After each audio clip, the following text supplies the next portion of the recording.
لقد رضي الله عن المؤمنين إذ يبايعونك تحت الشجرة فعلم ما في قلوبهم فأنزل السكينة عليهم وأثابهم فتحا قريبا۔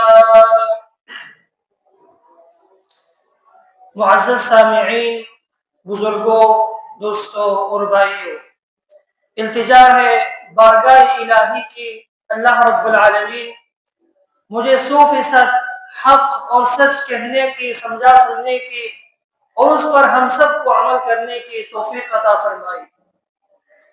میری کوشش یہ ہوتی ہے کہ جیسا ہی کوئی جمعہ میرے لیے میسر ہو جائے تو آپ کے سامنے کوئی ایسے موضوع یا کوئی ایسے واقعات جو اسلامی مہینوں کے اعتبار سے جو رونما ہوا ہے ان کا خاکہ آپ کے سامنے پیش کرو، تاکہ آپ کے دل و دماغ کے اندر نبی صلی اللہ علیہ وسلم کی سیرت اور صحابہ کرام کی جو غزوات ہے، ان کی جو فضیلت ہے، آپ کے دل و دماغ میں ہمیشہ تازہ رہے اور آپ کا ایمان بھی تازہ ہو جائے۔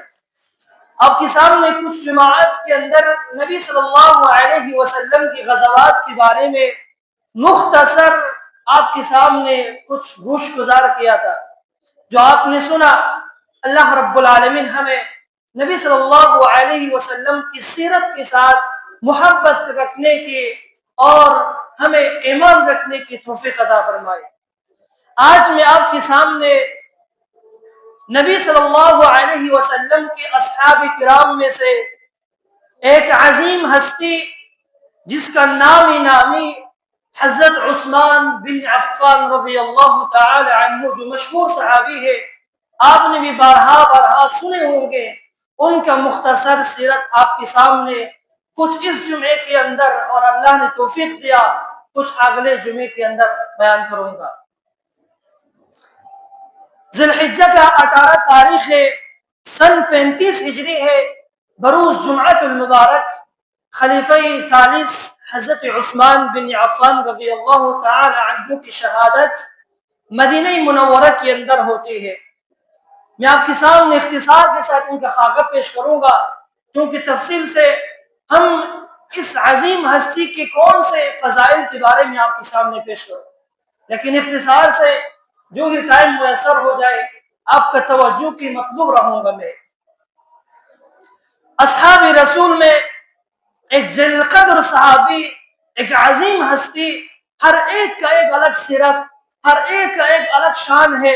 جو ہم تاریخ کو مطالعہ کریں گے، احادیث کو پڑھیں گے، قرآن کو مطالعہ کریں گے تو ہمارے سامنے ان کا ہر ایک کا الگ فضیلت، الگ شان نمایاں ہوتے ہیں۔ عام الفیل کی 6 سال کے بعد حضرت عثمان بن عفان پیدا ہو جاتے ہیں، اور آپ کا جو شجرِ نسب ہے نبی صلی اللہ علیہ وسلم کے چوتھے یا 5ویں پشت میں جا کر آپ کو شجرِ نسب ملتے ہیں۔ آپ کا نام ہے حضرت عثمان بن عفان بن ابی العاص بن امیہ بن عبد شمس بن عبد مناف، اور نبی صلی اللہ علیہ وسلم کا بھی عبد مناف سے عثمان بن عفان کا جو شجرِ نسب ہے ان سے جا کر ملتے ہیں۔ آپ کا نام ہے عثمان اور آپ کے والد کا نام ہے حضرت عفان۔ 34 سال کی جوانی ہے، 34 سال کی جوانی کے اندر آپ ابوبکر صدیق رضی اللہ تعالی عنہ کی دعوت، آپ کی ترغیب پر نبی صلی اللہ علیہ وسلم کے مجلس میں آتے ہیں اور اسلام میں مشرف ہو جاتے ہیں اور کلمہ پڑھ کر اسلام کے دائرے میں داخل ہوتے ہیں۔ مورخین لکھتے ہیں کہ سب سے پہلے مسلمان ہونے والوں میں سے عثمان رضی اللہ تعالی عنہ کا نام بھی شامل ہے۔ تو گویا کہ عثمان رضی اللہ تعالی عنہ السابقون الاولون میں پہلے سبقت لے جانے والوں میں شامل ہے۔ حضرت عثمان بن عفان رضی اللہ تعالی عنہ اور عشرہ مبشرہ کے اندر، دنیا کے اندر اپنے زندگی میں نبی صلی اللہ علیہ وسلم کئی بار آپ کو جنت کی بشارت بھی زندگی کے اندر دے دیا ہے۔ تو یہ عظیم ہستی ہے تاریخ انسانیت کے اندر، یہ واحد مثال آپ کو کہیں نہیں ملتی کہ جو حضرت عثمان بن عفان کی شادی میں، ان کی نکاح میں نبی صلی اللہ علیہ وسلم کی 2 بیٹیاں آپ کی نکاح میں ہیں۔ تاریخ انسانیت میں کسی بھی کا مثال آپ کے سامنے نہیں ملتا، صرف حضرت عثمان کی یہ عظمت اور یہ فضیلت ہے جن کو ایک پیغمبر کی 2 بیٹی آپ کی نکاح میں ہے، حضرت رقیہ رضی اللہ عنہا اور حضرت ام کلثوم رضی اللہ تعالی عنہ۔ تو یہ ان کی فضیلت اور یہ ان کی شان ہے۔ اور ایک حدیث بیان کی جاتی ہے، غالباً ان کی سند کو سے کمزور ہے لیکن معنی صحیح ہے۔ علماء کہتے ہیں رسول اللہ صلی اللہ علیہ وسلم جب ایک بیٹی نکاح کرواتے ہیں تو یہ فوت ہو جاتے ہیں، دوسرے بیٹی نکاح کرواتے ہیں، جب دوسرے فوت ہو جاتے ہیں پھر آپ فرماتے ہیں اے عثمان اگر میری 40 بیٹیاں ہوتا تو ہر ایک کو آپ کی نکاح میں دے دیتا۔ تو یہ فضیلت اور یہ شان صرف عثمان رضی اللہ تعالی عنہ کی فضیلت میں ہے۔ یہ نبی صلی اللہ علیہ وسلم سے آپ کی محبت اور آپ کی تعلقات ہے، اور اگر یہ محبت نبی سے نہیں ہوتا تو کبھی بھی اللہ کے رسول اپنے ایک بیٹی کی وفات ہونے کے بعد دوسرے بیٹی آپ کی نکاح میں نہیں دیتا۔ تو اس لیے بعض لوگ اعتراض کرتے ہیں کہ عثمان رضی اللہ تعالی عنہ نبی صلی اللہ علیہ وسلم کے ساتھ ان کا تعلق بہت دور ہے، یہ محبت، یہ الفت، یہ تعلقات نہیں ہے، لیکن یہ تبرہ بازی اور پروپیگنڈا ہے جو حضرت عثمان بن عفان رضی اللہ تعالی کے ساتھ ہے۔ حضرت عثمان رضی اللہ تعالی عنہ آپ کے 7 شادیاں ہوتے ہیں، بیک وقت 4 شادی ہے، نبی صلی اللہ علیہ وسلم کی 2 بیٹی ان کے علاوہ 7 شادی ہے۔ ان کے ساتھ 7 شادیاں کیا ہے، ایک فوت ہو جاتے ہیں تو دوسروں سے شادی کرواتے ہیں، لیکن بیک وقت 4 شادی۔ اور آپ کی 9 بیٹا ہے، 6 بیٹے ہیں، 3 بیٹیاں ہیں عثمان بن عفان کی۔ اور آپ کے بچوں میں سے ایک کا نام ہے حضرت عبان رضی اللہ تعالی عنہ، اور یہ عظیم عالم دین ہے، مدینہ کا فقیہ بھی ہے اور بہت بڑا عالم کبیر ہے، عالم نامی ہے۔ ان سے کئی روایات بھی نبی صلی اللہ علیہ وسلم سے مرفوع ہے اور مروی۔ ان کا ایک حدیث آپ کے سامنے پیش کرتا ہوں۔ حضرت عبان رضی اللہ تعالی عنہ جو عثمان رضی اللہ تعالی عنہ کے بیٹے ہیں، آپ فرماتے ہیں سمعت عثمان رضی اللہ تعالی عنہ، میں نے اپنے ابا جان حضرت عثمان سے سنا ہے، آپ فرماتے ہیں کہ سمعت رسول اللہ صلی اللہ علیہ وسلم، میں نے اللہ کے رسول سے یہ حدیث سنی ہے، من قال حين يصبح وحين يمسي بسم الله الذي لا يضر مع اسمه شيء في الارض ولا في السماء وهو السميع العليم۔ کہتے ہیں میں نے یہ حدیث اپنے باپ سے سنا ہے، وہ فرماتے ہیں کہ میں نے اللہ کے رسول سے سنا ہے، آپ فرماتے ہیں جو شخص صبح کا ٹائم یہ دعا پڑھے گا شام تک کچھ بھی اس کو ضرر نہیں پہنچائے گا، اور جو رات کو یہ دعا پڑھے گا صبح تک کچھ بھی اس کو نقصان نہیں پہنچائے گا۔ اور یہ حدیث بالکل صحیح ہے، مسند احمد کے اندر، ابو داؤد کے اندر صحیح سند سے ہے۔ اور یہ حدیث کے راوی کون ہے؟ حضرت عبان جو عثمان رضی اللہ تعالی عنہ کے بیٹوں میں سے ایک بیٹا ہے حضرت عبان۔ تو یہ دعا آپ بھی اپنے زبان میں ریپیٹ کیجیے گا، صبح شام پڑھیے گا، اور یہ عظیم دعا ہے، اس کی فضیلت میں اگر ہم جائیں گے تو بہت عظیم دعا ہے۔ اس کے پڑھنے کے بعد آپ اللہ کی حفاظت میں آئیں گے، کچھ بھی آپ کو نقصان نہیں پہنچا سکے گا، نہ انسانوں میں سے، نہ جنیات میں سے، اور نہ حشرات میں سے۔ لیکن ایک وقت آتے ہیں، تاریخ میں ذکر ہے، حضرت عبان رضی اللہ تعالی عنہ آخری عمر میں اس کو فالج لگ جاتے ہیں، بیمار ہو جاتے ہیں، بستر میں لیٹ جاتے ہیں۔ تو ان کے شاگرد ان کے پاس آتے ہیں، کہتے ہیں آپ تو ہمیں وہ حدیث بیان کرتے تھے کہ جو شخص یہ دعا پڑھے گا صبح کا ٹائم شام تک کچھ بھی اس کو نقصان نہیں پہنچائے گا، اور جو شام کو پڑھے گا صبح تک کچھ بھی نقصان نہیں پہنچائے گا، لیکن آپ فالج میں کیسے ہوا؟ آپ کو بیماری کیسے لگا؟ کہنے لگے اللہ کی قسم جو میں حدیث آپ کو بیان کرتا تھا یہ حدیث بالکل سچ ہے اور نبی صلی اللہ علیہ وسلم سے یہ مروی ہے، لیکن بات یہ ہے کہ جس دن مجھے فالج لگا تھا اس دن مجھے یہ دعا پڑھنا بھول گیا۔ تو اس لیے حدیث جھوٹا نہیں ہے، نبی صلی اللہ علیہ وسلم سے سچ راوی اور نبی عثمان بن عفان رضی اللہ تعالی عنہ کی حدیث ہے، بالکل ثابت ہے۔ تو یہ حضرت عبان رضی اللہ تعالی عنہ عثمان رضی اللہ تعالی عنہ کے بیٹے ہیں، اور یہ مدینے کے فقیہ عالم دین میں سے شمار ہوتے ہیں۔ اور بات آتے ہیں عثمان بن عفان رضی اللہ تعالی عنہ کے بارے میں، اللہ کی رسول صلی اللہ علیہ وسلم نے حضرت صدیق اکبر کے بارے میں فرمایا ارحم امتی ابا بکر صدیق، میری امت میں سب سے رحم دل شخص ابو بکر صدیق ہے۔ اور عمر فاروق کے بارے میں فرمایا اشدہم فی امر اللہ، اللہ کے معاملے میں بہت سخت ہے کافروں کے اوپر۔ اور عثمان بن عفان کے بارے میں فرمایا واصدقہم حیاء، اور حیا میں سب سے سچا آدمی اگر پانا چاہو تو عثمان بن عفان ہے۔ اور فرمایا علی کے بارے میں واقضاہم علی، اور اللہ کے فیصلے کے بارے میں علی رضی اللہ تعالی عنہ بہت مہارت رکھتے ہیں۔ یہ ہر ایک کی شان کے بارے میں نبی صلی اللہ علیہ وسلم نے مختلف قسم کے فضائل ان کے بارے میں بیان فرمایا۔ حضرت عثمان بن عفان رضی اللہ تعالی عنہ کی حیا کے بارے میں ایک اور واقعہ آپ کے سامنے پیش کرتا ہوں کہ ایک دن نبی صلی اللہ علیہ وسلم گھر میں تشریف فرما ہے، اتنے میں دستک ہوتے ہیں، کہتے ہیں کون ہے؟ ابو بکر صدیق ہے۔ آپ گھر میں بلا تکلف بیٹھا ہوا ہے، آپ کی پنڈلی سے آپ کا کپڑا جو ہے اوپر اٹھایا ہوا ہے۔ ابو بکر صدیق آتے ہیں، اب اپنی پنڈلی کو بند نہیں کرتے ہیں، آ کر بیٹھ جاتے ہیں۔ پھر دستک ہوتے ہیں کون؟ عمر فاروق ہے، آ کر بیٹھ جاتے ہیں، آپ اسی حالت پر ہے۔ پھر دستک ہوتے ہیں کون؟ کہتے ہیں عثمان بن عفان۔ نبی صلی اللہ علیہ وسلم سمیٹ کر بیٹھ جاتے ہیں، اپنے پنڈلی مبارک کو بند کر دیتے ہیں، سمیٹ کر بیٹھ جاتے ہیں، اتنے میں عثمان داخل ہو جاتے ہیں۔ اور بعد میں عائشہ صدیقہ پوچھتے ہیں کہ اللہ کے رسول جب ابو بکر عمر جب آیا اس وقت آپ بلا تکلف بیٹھے ہوئے تھے، آپ کی پنڈلی مبارک کھلے ہوئے تھے، آپ نے بند نہیں کیا تھا، لیکن وجہ کیا ہے؟ جب عثمان آیا آپ نے اپنے پنڈلی مبارک کو بند کر دیا۔ کہا اے عائشہ الا استحی من رجل تستحی منہ الملائکہ، اے عائشہ کیا میں ایسے شخص سے حیا نہ کروں جس سے فرشتے حیا کرتے ہیں؟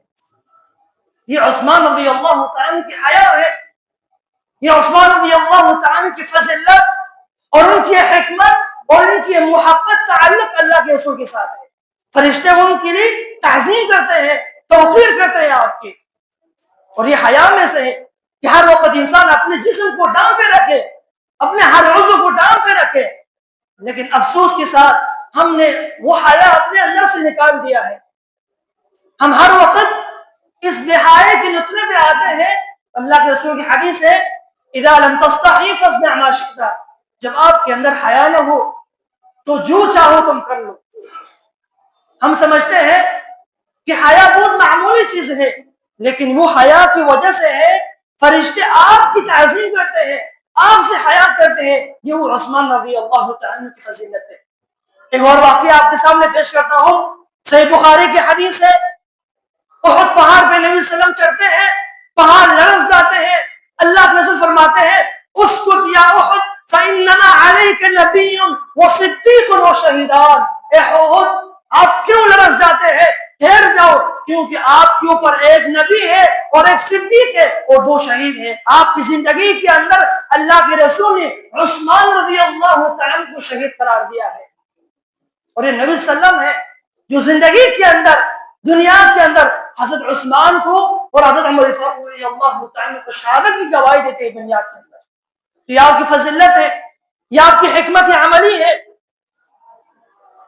حضرت عثمان رضی اللہ تعالی عنہ جب سب سے پہلے اللہ کے رسول صلی اللہ علیہ وسلم کی چار بیٹیاں ہیں، ایک حضرت زینب رضی اللہ تعالی عنہ اور حضرت رقیہ رضی اللہ عنہ، حضرت ام کلثوم اور حضرت فاطمہ رضی اللہ عنہ۔ پہلی بیٹی سب سے بڑی بیٹی ہے حضرت زینب رضی اللہ عنہ، ان کا نکاح ہوتے ہیں حضرت ابو العاص بن ربیع رضی اللہ عنہ کے ساتھ، اور دوسری بیٹی حضرت رقیہ، ان کی شادی ہوتے ہیں حضرت عثمان بن عفان کے ساتھ۔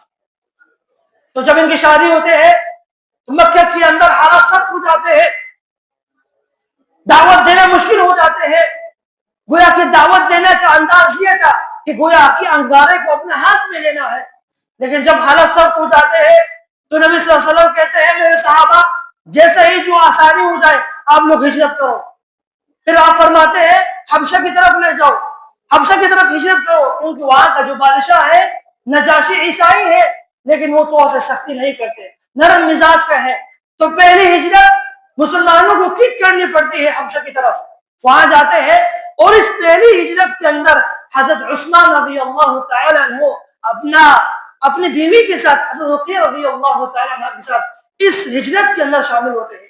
آپ جاتے ہیں حبشہ کے اندر, وہاں پہ کچھ دیر کے لیے ٹھہر جاتے ہیں, سکھ کا سانس لیتے ہیں, لیکن کچھ ٹائم بعد ایک جھوٹی خبر پھیل جاتی ہے کہ مکہ کے اندر سارے لوگ مسلمان ہو چکا ہے, اب امن آ گیا ہے, اب دعوت جاری ہے, کوئی پریشانی نہیں ہے.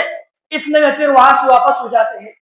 پھر مسلمان واپس آتے ہیں, آدھے راستے میں آتے ہیں, کہتے ہیں کہ خبر جھوٹی ہے, تو ویسے ہی کہ ویسے ہے مکہ کے حالات. پھر اس مکہ کے اندر کچھ اور دیر حضرت عثمان رضی اللہ تعالیٰ عنہ دکھ کا برداشت کرتے ہیں, مشقت کو برداشت کرتے ہیں. پھر اس کے بعد نبی صلی اللہ علیہ وسلم کہتے ہیں اے لوگوں اب یہاں سے ہجرت کرو مدینے کی طرف.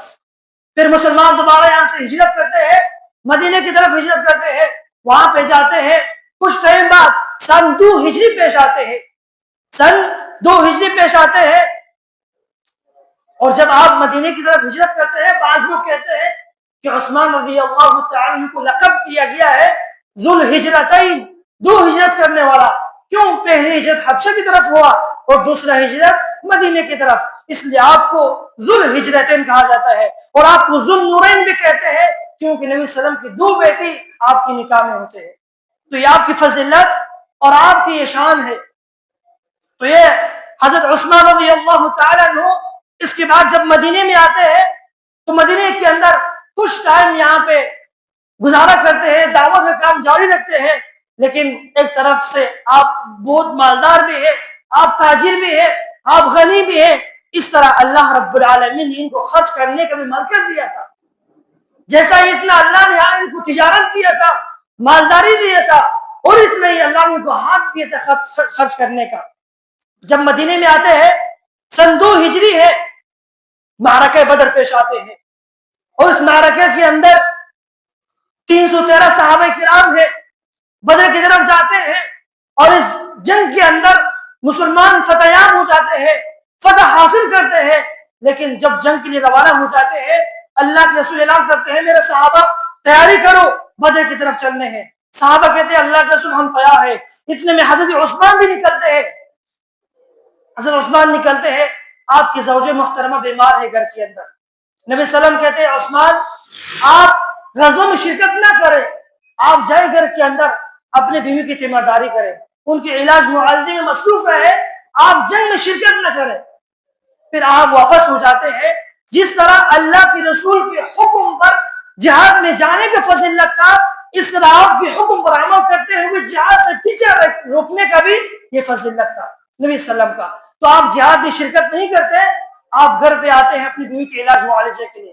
تو یہاں پہ بعض لوگ اعتراض کرتے ہیں کہ عثمان بن عفان جنگ بدر سے مان کیا تھا, اس لیے آپ جنگ میں شامل نہیں ہوا تھا. ہم آپ کو بتاتے ہیں کہ عثمان بن عفان جنگ میں شامل تھا. وہ کیسے تھا؟ جنگ بدر جاری ہے, جب مسلمان فتحیاب ہوتے ہیں, 70 مشرکین قتل ہو جاتے ہیں, 70 قیدی ہو جاتے ہیں, اور باقی بھاگ کر چلے جاتے ہیں, مال غنیمت ہاتھ میں آ کر آتے ہیں. سب سے پہلے مدینے میں داخل ہوتے حضرت زید بن حارثہ رضی اللہ عنہ اعلان کرتے ہیں لوگوں سنو, آج ہم جنگ بدر میں فتحیاب ہو کر حاصل ہو کر آ گیا ہے, اور ساتھ میں غنیمت بھی ہے, لیکن نبی صلی اللہ علیہ وسلم کی صحت سلامتی کے ساتھ آ گیا ہے. ایک طرف مدینے کے اندر حضرت عثمان رضی اللہ تعالیٰ کی بیوی فوت ہو جاتی ہے. حضرت رقیہ رضی اللہ عنہا آپ کی دل میں غم بھی ہے اور ایک طرف خوشی بھی سنتے ہیں, تو آپ پریشان ہو جاتے ہیں. اس موقع پر آپ اپنی بیوی کو جنگ بقیع کے اندر دفن کرتے ہیں. اس کے بعد نبی صلی اللہ علیہ وسلم آتے ہیں اور کہتے ہیں کہ عثمان رضی اللہ تعالیٰ عنہ کا حصہ بھی اس مال غنیمت میں ہے, اور یہ اس جنگ کے اندر شامل بھی ہے. یہ آپ نے خود فرمایا, بذات خود عثمان بن عفان جنگ میں شامل نہیں تھا, لیکن اللہ کے رسول نے روحاً اور معناً آپ نے شامل کر دیا کہ ان کا حصہ بھی اس مال میں ہے اور جنگ میں شامل بھی ہے. اس لیے بعض لوگ اعتراض کرتے ہیں کہ آپ اس جنگ میں شامل نہیں ہے, لیکن یہ شامل ہے. لیکن بعض لوگ صحابہ کے بارے میں تحقیق کرنا شروع کرتے ہیں, تبرہ بازی کرنا شروع کرتے ہیں, صحابہ کے بارے میں اپنا جج بننے کی کوشش کرتے ہیں. میں کہتا ہوں صحابہ کے بارے میں تحقیق کرنے سے پہلے اپنے آپ کے بارے میں تحقیق کریں کہ آپ مسلمان ہیں یا نہیں, کیونکہ صحابہ کے بارے میں اللہ نے پہلے سے بتا دیا کہ رضی اللہ عنہم ورضوا عنہ, اللہ صحابہ سے راضی ہوا, صحابہ اللہ سے راضی ہے. پھر اس لیے صحابہ کے بارے میں جج بننے کے, حکمران بننے کی کوشش مت کریں. عثمان رضی اللہ تعالی عنہ کو نبی صلی اللہ علیہ وسلم نے خود اس غزوے کے اندر شامل کر کے دکھایا اور کہا جسمن تو حاضر نہیں ہے لیکن اللہ کے رسول کے حکم پر آپ جنگ سے پیچھے رہا، اللہ کے رسول کو شامل کر دیا۔ اور غزوہ بدر پیش آیا، غزوہ احد کے اندر سن 3 ہجری ہے، اس میں بھی بعض لوگ اعتراض کرتے ہیں کہ غزوہ احد کے اندر حضرت عثمان شریک نہیں تھے، لیکن آپ شریک تھے اس غزوے کے اندر۔ غزوہ احد میں جنگ جاری ہے، نبی صلی اللہ علیہ وسلم 50 تیر انداز کو کہتے ہیں آپ اس ٹیلے پر روک جانے ہیں جب تک میں نہ کہوں یا جب تک ہم فتحیاب ہو جائے یا شکست کھا جائے تم لوگ یہاں سے نیچے نہیں اترنے۔ لیکن جنگ جب جاری ہو جاتے ہیں، مشرکین شکست کھا کے بھاگ جاتے ہیں تو اوپر سے جب تیر انداز دیکھتے ہیں کہتے ہیں کہ مسلمان فتحیاب ہو گیا ہے، مال غنیمت جمع کر رہے، چلو ہم نیچے اترتے ہیں۔ ان کا جو بڑا ہے عبداللہ بن زبیر کہتا ہے کہ نہیں، اللہ کے رسول نے منع فرمایا یہاں سے نیچے نہیں اترنے، کہتے تھے مسلمان تو فتحیاب ہو گیا ہم نیچے اترتے ہیں۔ تو وہاں سے نیچے اترتے ہیں تو اس وقت خالد بن ولید مسلمان نہیں ہوا تھا۔ خالد بن ولید اوپر سے حملہ کرتے ہیں، ایک زوردار حملہ کرتے ہیں تو اوپر جو 10-11 مسلمان جو باقی رہتے تیر انداز ان کو بھی شہید کرتے ہیں۔ اوپر سے جب زوردار حملہ کرتے ہیں تو مسلمان بالکل منتشر ہو جاتے ہیں، کسی کو پتہ نہیں ہوتا کہ کس کا تلوار کسی کو کاٹ رہے، ایک دوسرے کو مار رہے۔ تو اس موقع پر پھر مسلمان منتشر ہو جاتے ہیں، کوئی ایک طرف جاتے ہیں کوئی دوسری طرف جاتے ہیں۔ اس لیے بعض لوگ کہتے ہیں کہ اس میدان سے حضرت عثمان بھاگ گیا ہے۔ ان کا صرف نظر ایک ہی شخص کے اوپر ہے، حضرت عثمان اس جنگ سے بھاگ گیا۔ حضرت عثمان جنگ سے نہیں بھاگا تھا۔ اللہ رب العالمین قرآن میں کیا کہتے ہیں؟ سورۃ الفتح ہے، سورۃ آل عمران ہے، آیت نمبر 155 ہے، ان الذین تولوا منکم یوم التقى الجمعان۔ یاد کرو اس دن کو جب 2 قافلہ آپس میں آمنے سامنے مل گئے تھے اور ایک زوردار حملہ ہوا تھا تو مسلمان متفرق ہو گیا تھا، کوئی کسی کو پتہ نہیں تھا کہ کس کا تلوار کاٹ رہے۔ تو اس موقع پر مسلمان ایک دوسرے کی طرف الگ ہو گیا تھا۔ تو پھر اللہ نے فرمایا انما استزلهم الشیطان، یہ شیطان کا پھسلانا تھا کہ ان کو پھسل دیا تھا، شیطان کا یہ وسوسہ تھا، شیطان کا ایک چونکا تھا جو مسلمانوں کو متفرق کر دیا ہے۔ لیکن پھر اللہ نے فرمایا وَلَقَدْ عَفَا اللَّهُ عَنْهُمْ، اللہ نے ان کو معاف کر دیا ہے، ان احد والوں کو اللہ نے معاف کر دیا ہے۔ اس لیے ان کے بارے میں ہمیں تحقیق کرنے کی ضرورت نہیں ہے کہ عثمان شریک نہیں ہوا تھا، بلکہ بہت سارے صحابہ اس جنگ کے اندر آگے پیچھے ہوئے تھے، بھاگے نہیں تھے اس جنگ سے۔ اللہ نے فرمایا سب کو معاف کر دیا، وَلَقَدْ عَفَا اللَّهُ عَنْهُمْ إِنَّ اللَّهَ غَفُورٌ رَحِيمٌ، اللہ نے سب کو معاف کر دیا ہے اور اللہ بے شک بخشنے والا اور مہربان ذات ہے۔ تو پھر عثمان بن عفان رضی اللہ تعالیٰ کی دوسری شادی حضرت ام کلثوم رضی اللہ عنہا سے ہوتی ہے اور ان کی وفات ہو جاتی ہے سن 9 ہجری کو شعبان کے مہینے میں، اور ان کا جو ہے جنرل البقیع کے اندر ان کی تدفین ہو جاتے ہیں۔ نبی صلی اللہ علیہ وسلم جو ہے ان کی نماز جنازہ ادا کرتے ہیں خود۔ اور ایک موقع آتے ہیں، ایک اور واقعہ آپ کے سامنے پیش کرتا ہوں، صحیح بخاری کی حدیث ہے، مدینہ منورہ کے اندر مسجد نبوی تنگ پڑ جاتے ہیں مسلمانوں کو، مسلمان زیادہ ہو جاتے ہیں۔ پھر نبی صلی اللہ علیہ وسلم فرماتے ہیں کوئی ثروت مند ہے، کوئی مالدار ہے کہ جو اس مسجد نبوی کو بڑا کرے، جو جگہ خرید کر اس مسجد کو توسیع کر دے۔ پھر اتنے میں حضرت عثمان رضی اللہ تعالیٰ کھڑے ہو جاتے ہیں اور جا کر اس یہودی سے جگہ خریدتے ہیں اور مسجد کو توسیع کرتے ہیں۔ اللہ کے رسول نے فرمایا جو اللہ کے لیے گھر بنائے گا اس کے لیے اللہ نے جنت مقرر کر دیا ہے۔ یہ بات سن کر آپ اٹھ کر جگہ خریدتے ہیں اور مسجد نبوی کو بڑا کر دیتے ہیں۔